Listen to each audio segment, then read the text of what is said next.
Hello friends, welcome to ViviSKitchen. இன்னைக்கு நம்ம சேனல்ல ஹெல்தியான வெந்தய பொங்கல் எப்படி செய்யறதுன்னு பார்க்கலாம். அதுக்கான தேவையான பொருள்லாம் ஃபர்ஸ்ட் சொல்லிடுறேன். 10 பல் சின்ன சைஸ் பூண்டு, 1/2 டீஸ்பூன் வெந்தயம், 1 கப் பச்சரிசி எடுத்து தண்ணியில் வாஷ் பண்ணிட்டு 1/2 an hour இந்த மாதிரி ஊற வச்சிருக்கேன். தேவையான அளவு உப்பு, தேங்காய் துருவிட்டு மிக்ஸி ஜாரில் போட்டு அரைச்சி வடிகட்டி பால் மட்டும் எடுத்து வச்சுருக்கேன். நம்ம ஊற வச்சிருந்த அரிசியை தண்ணியை வடிகட்டிட்டு குக்கரில் சேர்த்துடலாம்.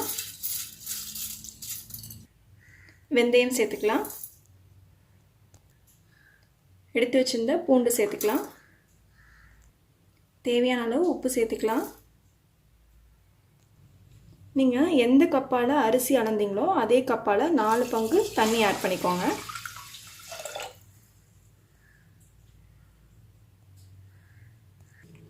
இப்போது இதை நல்லா கலந்து விட்டுட்டு குக்கர் லிட்டு போட்டு 6 விசில் வச்சு 2 minutes சிம்மில் வச்சுட்டு ஆஃப் பண்ணிடலாம்.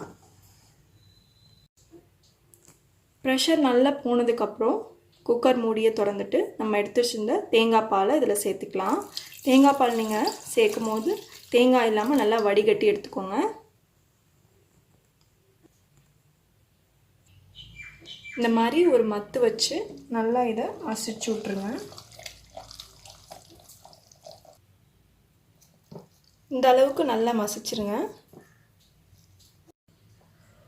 பாருங்கள் ஃப்ரெண்ட்ஸ், இப்போது ஹெல்த்தியான வெந்தய பொங்கல் ரெடி ஆயிடுச்சு. இதை நீங்கள் வீட்டில் கண்டிப்பாக ட்ரை பண்ணி பாருங்கள். இதை நீங்கள் அடிக்கடி செஞ்சு சாப்பிட்டீங்க அப்படின்னா நம்ம உடம்புல உள்ள ஹீட்டெல்லாம் குறைச்சிடும். அதே மாதிரி முடி கொட்டுறதும் கொஞ்சம் கொஞ்சமாக ஸ்டாப் ஆகும். இதோட பெஸ்ட்டு காம்பினேஷன் பார்த்தா மிளகு ஜீரக குழம்பு, கார குழம்பு, பூண்டு குழம்பு, ஊறுகாய் எல்லாத்துக்குமே நீங்கள் தொட்டு சாப்பிட்லாம்.